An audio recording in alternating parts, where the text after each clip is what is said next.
자, 마태복음 7장 27절에 보면 이런 말씀입니다. 나더러 주여 주여 하는 자마다 다 천국에 들어갈 것이 아니요 다만 하늘에 계신 내 아버지 뜻대로 행하는 자라야 들어가리라. 우리가 신앙생활, 우리는 뭐든지 마찬가지입니다. 같은 일을 반복하다 보면 매너리즘에 빠져요. 당연한 것처럼 느껴진단 말입니다. 그래서 하나님께서 당신의 백성들에게 그런 매너리즘에 빠지지 않도록 가끔가다 타격을 주십니다. 그러면 내가 지금까지 살아온 것이 하나님의 은혜 가운데 살아왔고 그때 그 상황이 행복한 상황이었구나를 깨닫게 됩니다. 그래서 여러분 삶 속에 어떤 풍파가 닥치는 것을 두려워하지 마세요. 그것은 새로운 단계로 또 우리가 나태가는 신앙을 깨우기 위한 하나님의 채찍이라는 것을 여러분이 기억하시길 바랍니다. 그래서 우리는 신앙생활하면서 흔히 많이 부르는 이름이 주여라는 이름이에요. 퀴리어스라는 단어가 이게 히브리어로 아도나이라고 하는데 이스라엘 백성들은 하나님의 이름이 여호와거든요. 야훼라고 그러고 또 이렇게 얘기를 하는데 그 하나님의 거룩하신 이름이기 때문에 부르지를 못해요.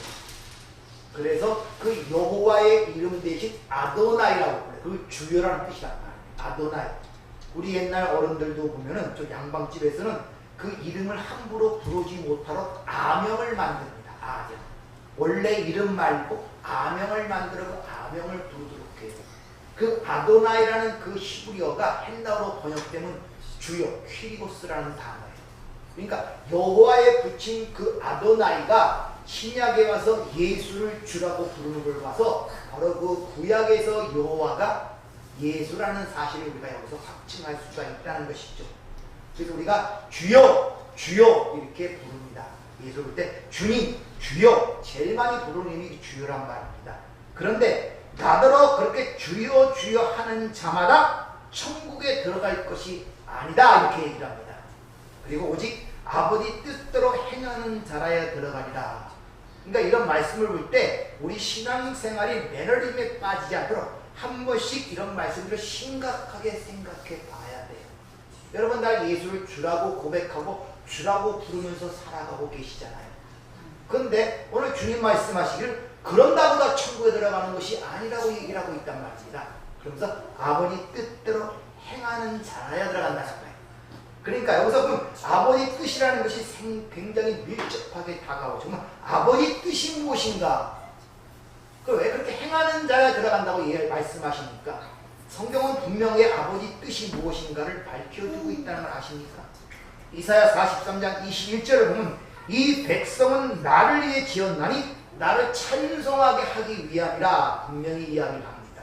찬송하게 하기 위해. 이 찬송이란 단어가 헤일라라는 단어가 사용되는데 그것이 라할에서 파생된 단어예요.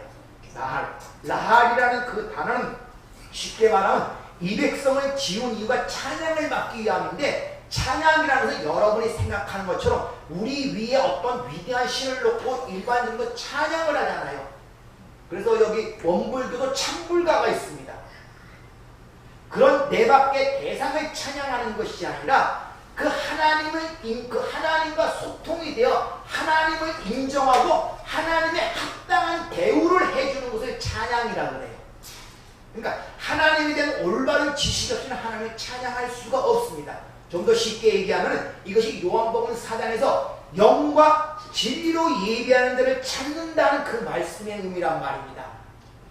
자, 제가 한국어를 얘기하는데 여러분들은 한국어를 갖고 있지 않기 때문에 영어만 알아듣는 사람이에요. 그럼 여러분이 그 한국어를 알아듣지 못하는데 찬양을 할 수 있습니까? 못한단 말이에요. 같은 말을 가져야 찬양이 되는 거예요. 소통이 되는 거예요. 서로 인정이 되는 것입니다. 그러니까 하나님을 찬양한다는 말이 그런 의미를 갖고 있다는 것입니다. 그래서 그것을 창세기 때 이미 보여줍니다. 하나님이 사람을 만드시는 과정을 통하여 그것이 무언가를 가르쳐줍니다. 바로 흙에 불과한 우리에게 하나님이 자신의 것을 주시는데 그게 호흡이란 말입니다. 숨이란 말입니다. 영이란 말입니다. 진리란 말입니다. 바로 우리에게 흙에 불과한 존재에게 하나님의 당신의 호흡을 우리에게 주시는 거예요. 시편 150편 마지막 절에 호흡이 있는 자마다 여호와를 찬양하라고 시편이 끝나는 이유가 바로 거기 있단 말입니다. 이것이 아버지 뜻대로 행하는 자란 말입니다. 이것이 아버지의 것을 받아 아버지와 소통하여 아버지를 인정하고 알아보고 그분을 합당하게 대우하는 상태를 찬양이라 그래요.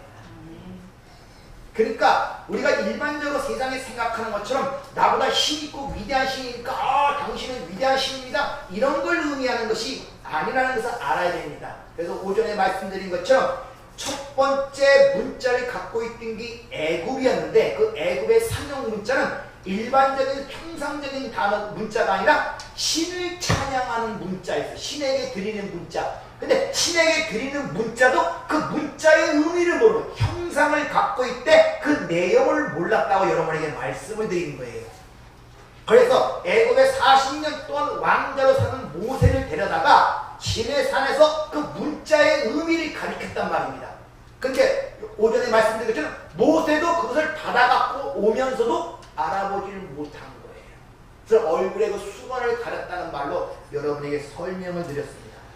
마태복음 25장에 보면 10처녀의 비유가 나오죠. 그 지혜로운 5처녀와 어리석은 5처녀의 차이점이 뭐냐? 기름을 준비했느냐 못했느냐예요. 거기서 누가 일을 많이 하고 착한 걸 안 따집니다. 똑같이 졸고 잤다고 기록돼요. 근데 뭐냐? 기름을 준비했느냐 안 준비했느냐. 그럼 기름이 뭐냐?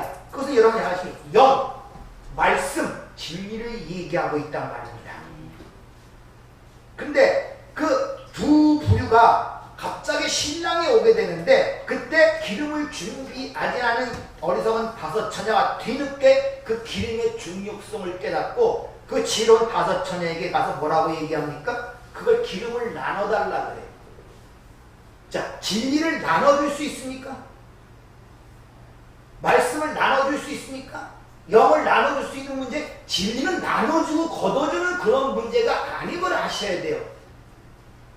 그러다 뭐라 그럽니까? 그러니까 지혜로운 5처녀가 어리석은 5처녀가 기름 좀 달라 그럴 때 나눠주지 못한 것은 욕심이 있어 그런 것이 아니라 나눠줄 수 없는 것이었단 말입니다. 그러면서 너희가 그걸 장사하는 집에 가서 사오라 그러죠. 장사하는 집. 장사하는 집 어디를 얘기합니까?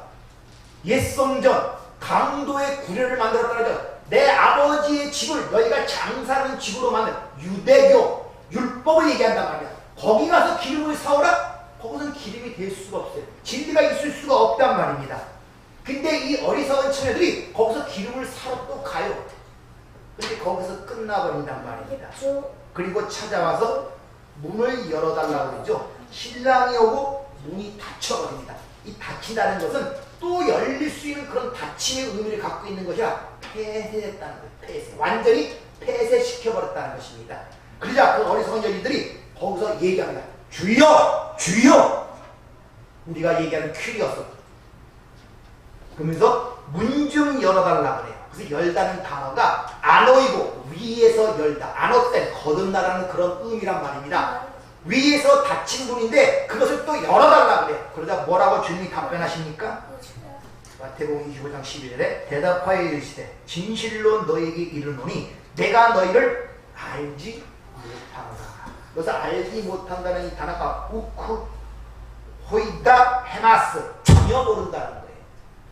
아는데도 너희들은 이런 자격이 안 되니까 모른다는 뜻이 아니라 원래부터 모르는 자란 말이에요. 원래부터 내 눈에 없는 자란 말입니다. 이렇게 율법주의 아래서 즉 수건이 덮인 가운데서 있던 자들은 어떤 거기서 나오는 행위와 사유도 아무런 소용이 없다는 걸 보여주는 거예요. 그리고 이 세상에서 옛성전이 성경하는 장사는 집으로 만든 유대교 율법에 가서 그 기름을 사올 수가 없다는 걸 보여주고 있단 말입니다. 기름, 말씀, 영, 진리 그걸 여러분이 갖고 있냔 말이에요. 그것이 흙에 불과한 존재에게 하나님이 호흡을 불어넣었다고 흉을 불었죠. 왜 부활하신 주님이 제자들에게 나가서 성령을 내가 숨을 내쉬며 성령을 받으라 그랬죠. 그 하나님이 주신 호흡, 그 영, 그 그 진리가 여러분 안에 갖고 계시냔 말이죠.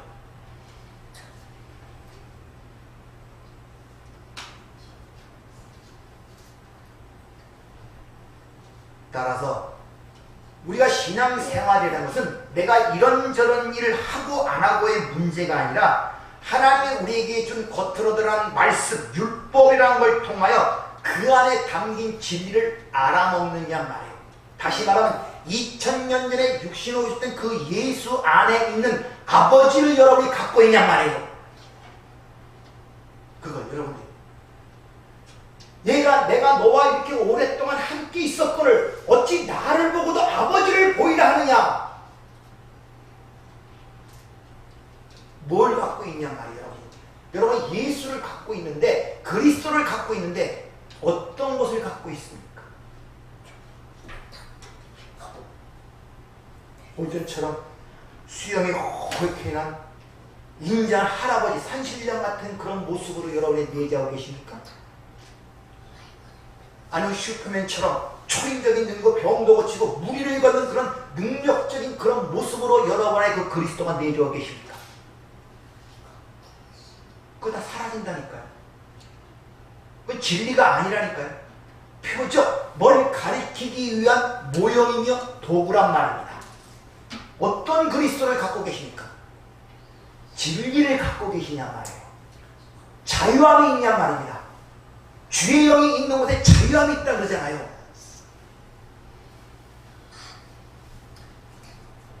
그래서 이미 니고데모에게 율법주의 표상으로 드러나고 도덕적이고 윤리적으로 최극상에 있던 그 니고데모를 대상으로 하여 네가 물과 성령으로 거듭나지 아니하면 보지도 못하고 들어가지도 못한다 그러는 거예요. 물, 진리, 영 다 같은 얘기들 아닙니까? 그래서 로마서 8장 7절에 보면 그 구절에 보면 그리스도의 영이 없으면 그리스도의 사람이 아니야. 영, 진리 없으면 그리스도의 사람이 아니라 그러는 것입니다.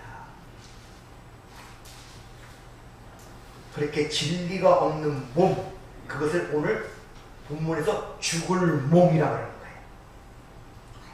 그 죽을 몸이 열심을 부리는 것을 몸의 사욕이라고 하는 거예요. 에피뚜미야. 그것을 쫓지마.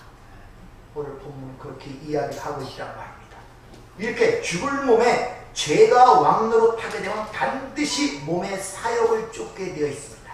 그래서 로마서 8장 5절을 보면 이렇게 표현합니다. 육신을 따르는 자는 육신의 일을, 영을 따르는 자는 영의 일을 생각하나니 육신의 생각은 사망이요 영의 생각은 생명과 평안이라. 육신의 생각은 하나님과 원수가 되나니 하나님의 법에 굴복치 아니할 뿐더러 할 수도 없느니라. 육신에 있는 자는 하나님을 기쁘시게 할 수 없느니라.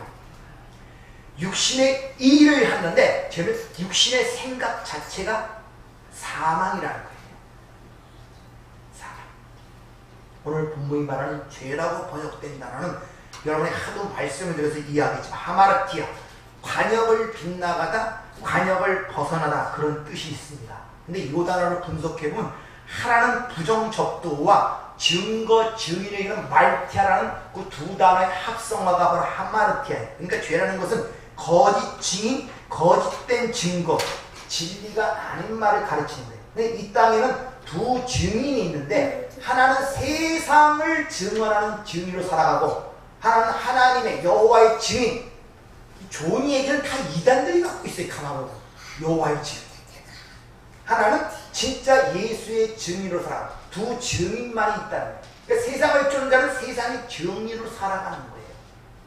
그리스도를 갖고 있는 자는 그리스도의 증인으로 살아가고 있고 그 주님이 승천하실 때 성령이 너에게 임하면 내 증인이 된다고 이렇게 말씀하신 이유가 바로 거기 있단 말입니다. 하나님께서 이런 것들을 설명하게 벌써 창세기 1장부터 안배를 해놓으시는데 하나님이 빛이라 있으라고 왜 빛과 어둠을 나누십니까? 그리고 궁창을 만들고 궁창 위의 물과 궁창 아래의 물로 만드십니까? 뿐만 아니라 아래 물을 또 나눠요. 한 곳으로 물을 모아 바다로 칭하시고 묻히 드러나 그걸 땅이라고 칭하시는 모습이 나타나죠. 이것은 어둠, 즉 어둠의 무언가를 깨닫게 되면 그 빛이라는 걸 가리키기 위해 나눠놓으신 것이고, 아래, 궁창 아래의 물로 궁창 위의 물을 알아보도록 하나님께서 우리에게 그 안배를 해놓으신 거예요. 그러니까 빛이라는 것은 여러분이 생각하는 것처럼 어둠과 다른 존재가 아니라 어둠이 뭔가를 깨닫게 되면 그게 빛이란 말입니다. 자꾸 분리해 생각하지 말란 말이 선악구조에서 이 이원론적 사고방식 때문에 항상 이것 따로 저것 따로 따로 법으로 생각하니까 항상 갈등을 느끼는 거예요. 힘든 거예요.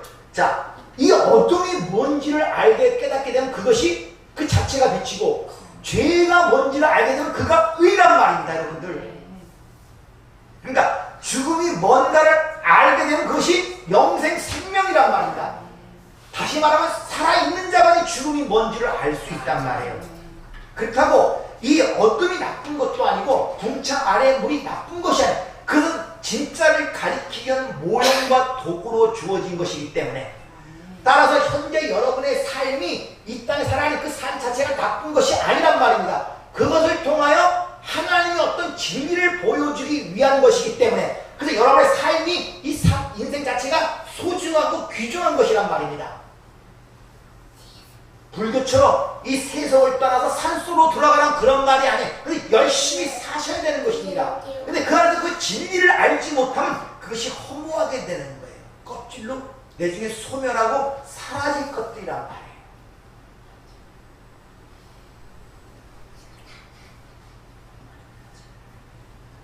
이 모세라는 이 이름의 뜻이 물에서 건져낸 자예요. 물에서 나온 자, 이런 뜻입니다. 자, 애굽이라는 나라가 그 당시에 한 나라로서 3000년이라는 세월을 지속한 나라가 역사상에 없습니다. 이집트가, 지금 이집트는 애굽이 그래요. 애굽이 그만한 번영을 누리고 문명을 누렸던 이유는 나일강 때문이에요.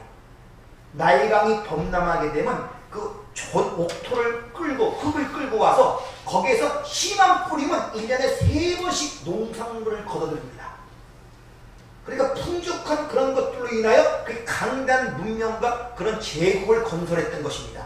그래서 이집트들, 그 애굽은 나일강을 자신들의 신으로 섬겨요. 모신.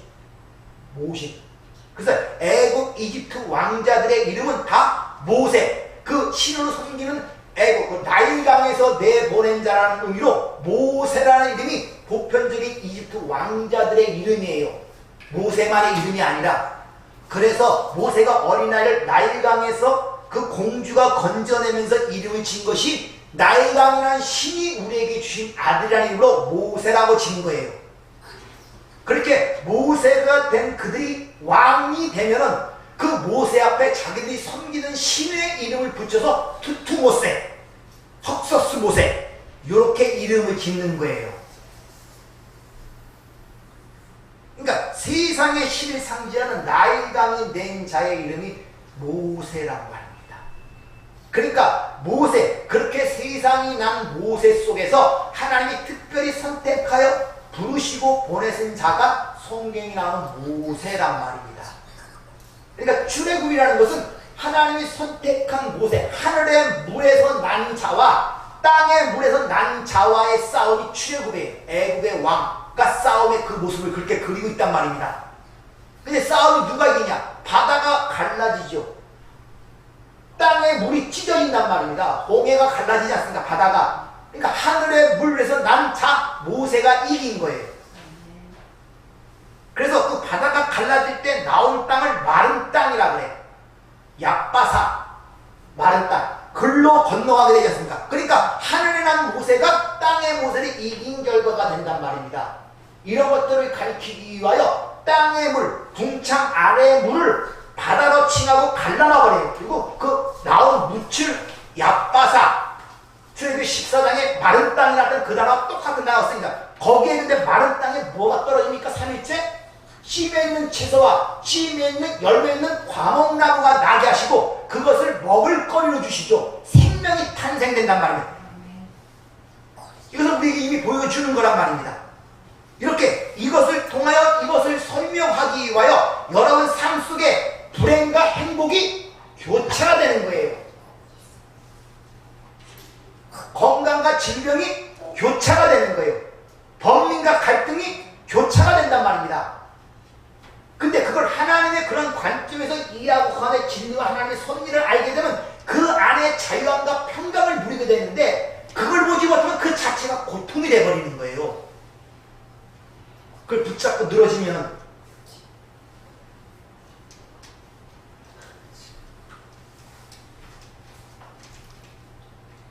그래서 이 땅의 삶이 아랫물이란 말입니다. 근데 그 하나님의 백성들은 그 물에서 묻히 드러나게 하여 마른 땅이 되게 하여 여러분들이 지금 신앙생활을 하는 거예요. 이 교회라는 존재 속에서 언제든지 그 물은 출렁출렁 되면서 땅을 덮으려고 그래요.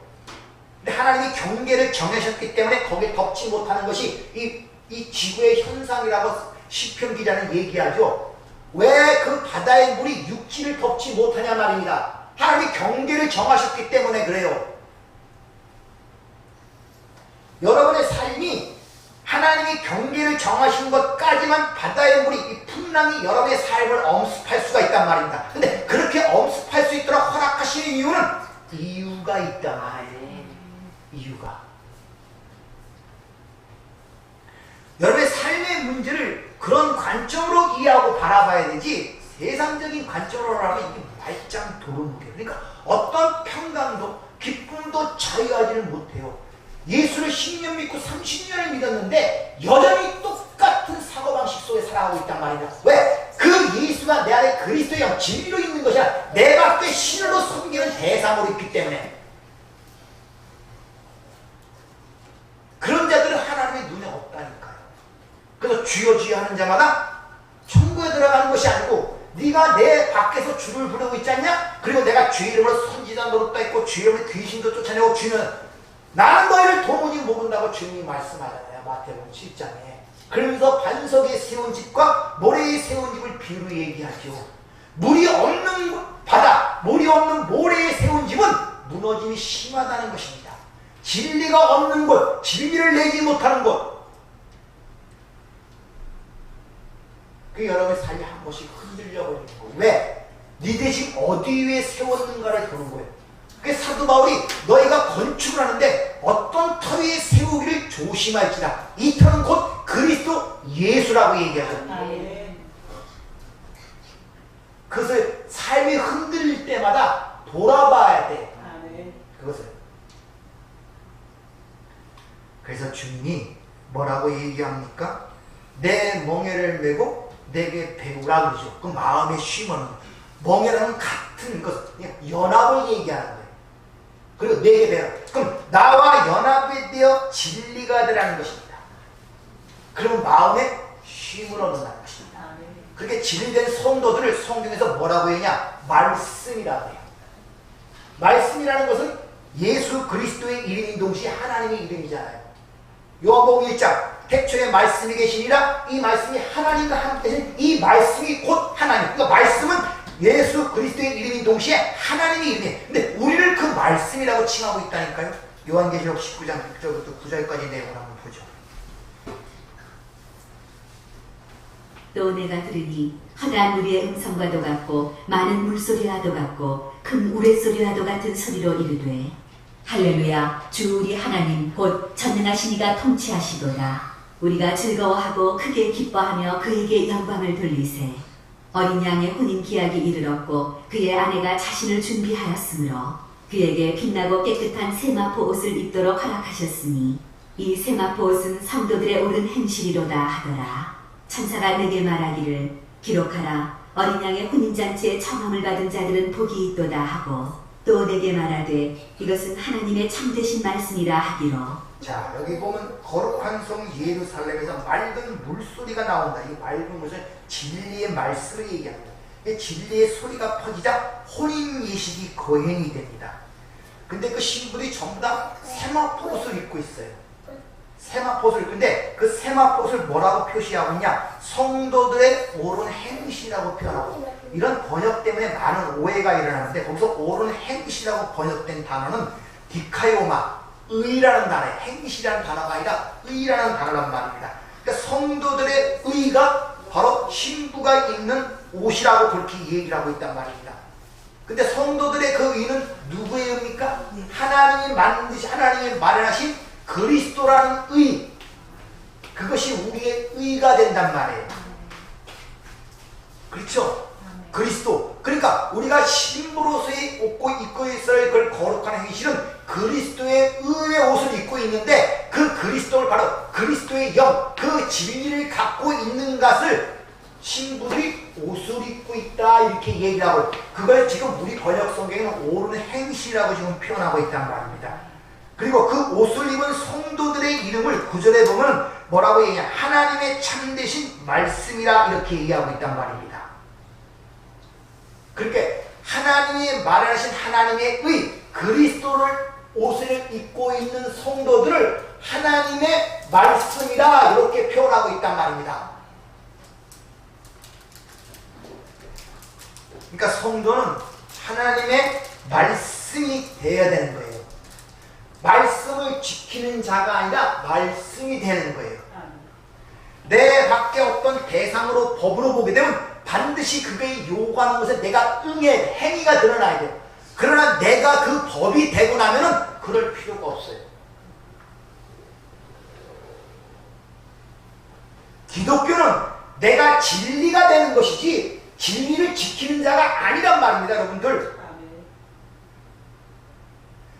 여기서 여러분의 사고방식이 바뀌어져야 돼요. 자꾸 2000년 전에 오신 그 예수를 내 밖에 섬김의 대상으로 놓고 비리고 애결먹고 하면 안 된단 말입니다. 그것은 절대.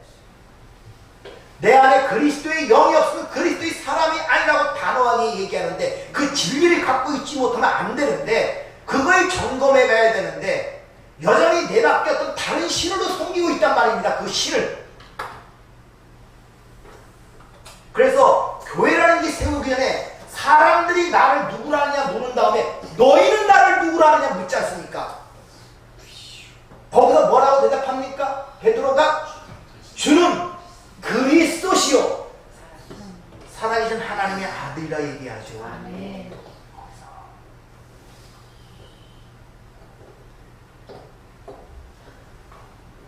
내가 진리가 되어야 요한계시록 21장에 말하듯이 이 성경이 생명책이 되는 거예요. 생명책이란 말이 없어요. 그냥 생명이 생명. 그러니까 이 성경의 이야기가 내 얘기가 되는 거예요. 내 얘기가. 이것이 여러분이 감지가 돼야 돼요. 성도는 그렇게 진리가 되어 하나님의 뜻과 하나님의 마음을 입으로 삶으로 그려내는 사람들인 것입니다. 그래서 그것을 하나님의 형상이다 이렇게 얘기하는 거예요.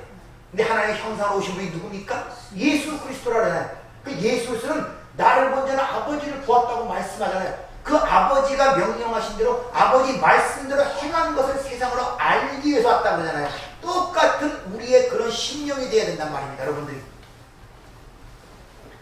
그럼 반드시 하나님의 말씀이 단순히 소리로 들리는 것이 아니라 뜻으로 읽어내야 돼요. 뜻으로. 사람들은 사람의 소리를 통하여 뜻을 읽어내기가 쉽지가 않습니다. 왜? 자신의 개념과 자신의 아직으로 꽉 차있어 자신의 안경으로 그걸 보기 때문에 같은 화토를 치는 사람이래야 화토 얘기를 할 때 감이 빨리 잡혀요. 술을 마시는 사람이래야 술 얘기할 때 잘 통해요. 무슨 말인지. 근데 술하고 전혀 상관없는 사람하고 술하고 이 얘기를 하면은 언어는 같은 얘기를 하는데 전혀 이해하고 감지가 되질 않아요. 여러분이 왜 답답하신가? 답답하죠. 하나니까 이 얘기하려면. 기도하는 게 들리는 것인가 안 들리는 것인가 싶기도 하고 하나님 살아계서 내 기도를 들으시니까 안 계시는가? 답답하죠. 뭔가 불안하고 하여튼 답답해요. 때로는 소리 일러 불러보기도 하고 그 하나님 저 멀리 하늘에 계신 것 같기도 하고 어떨 때는 내 마음에 계신 것 같기도 하고 하여튼 무조건 하나님의 영이 있는 자들은 하나님을 찾게 돼 있습니다. 뭘로도 확인하려고 그래 자꾸. 근데 그게 잘 안 돼요. 왜 그렇습니까?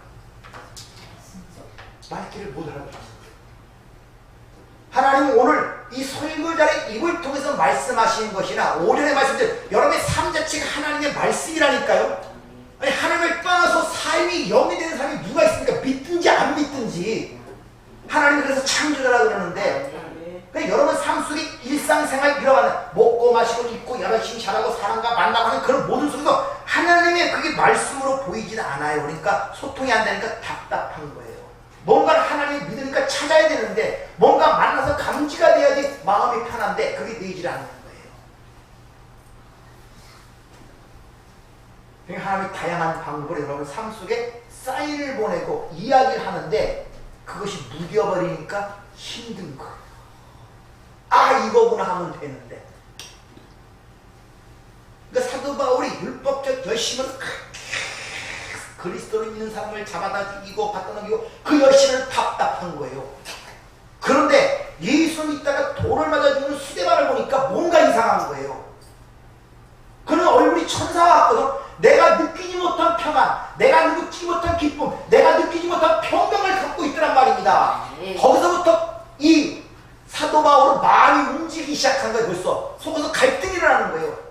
그러니까 그 갈등을 어떤 식으로 해소하느냐. 그래, 내가 하나님께 더 열심히 충성하고 봉사해야지. 그래서 그 열심히 갖고 사람을 갖다 이렇게 옥에다 넘기는 그런 일을 했단 말이에요. 그렇다고 마음이 평안해지니까 아니란 말이에요. 다메섹 선상에서 주님의 영광을 보게 되잖아요.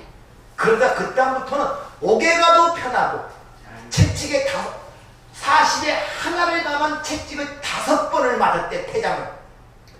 유대 율법에는 사람을 때리되 40을 때리면 안 돼. 한 대를 감아 죽일까지 때리면 안 된다는 법이 있단 말이에요. 그래서 40에 하늘을 감아 39대를 5번을 맞았대. 그러면서도 기뻐할 수 있었던 이유가 뭐겠습니까? 진리를 받다. 내가 어디 있든지 상관없이 하나님이 나와 함께 하심을 알고 있었단 말이에요. 그래서 옥에 가서도 찬송을 부르는 거예요. 그래서 옥문이 열리고 간수가 뛰쳐나와 세례를 받고 자기 집에 데려다가 씻기고 먹이는 그런 사건이 사도행전에 기록된 이유가 바로 거기 있단 말입니다. 성도의 또 다른 이름은 말씀인 것입니다. 우리만이 유일하게 그 하나님을 알아보고 인정하고 합당한 대우를 하며 그를 대변하여 우리가 삶으로 입으로 전할 수 있는 게 유일하게 하나님 백성밖에 없단 말이에요. 그러기 위해서는 우리 성도의 삶에서 반드시 육이 부인되고 부정되는 일이 반드시 필요합니다. 그래서 여러분들의 육이 하나님께서 죽여가시는 거예요. 그래서 아무리 강건한 사람도 육이 죽는 거예요. 입맛도 죽고 시력도 죽고 감각도 죽고 세상이 좋아하는 것들이 다 하나하나 사라져가요. 어떻게 할 수가 없어요. 아무리 의학이 발달해도 과학이 발달해도 속담도 있죠. 오는 백발 뭐 갖고 막아도 안 된다? 도끼 갖고 막아도 안 되잖아요. 하나님의 섭리란 말입니다.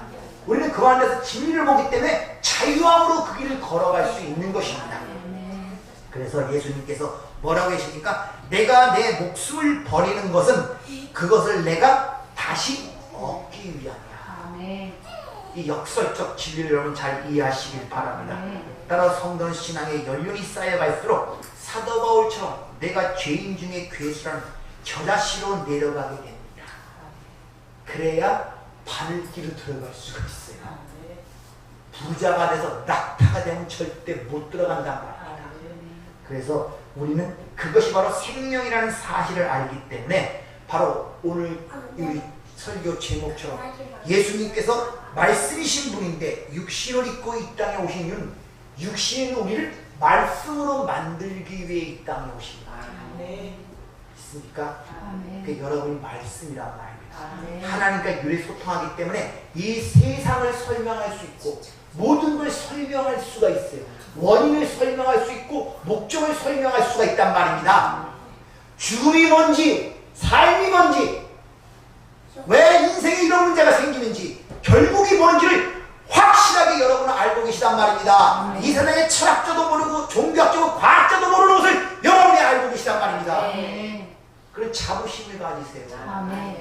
그 여러분의 삶의 어떤 구속 속에서도 이 하나님의 음성이 들려짐으로 말이야 여러분의 삶의 평강과 기쁨이 오기를 주 이름으로 축원합니다. 아멘.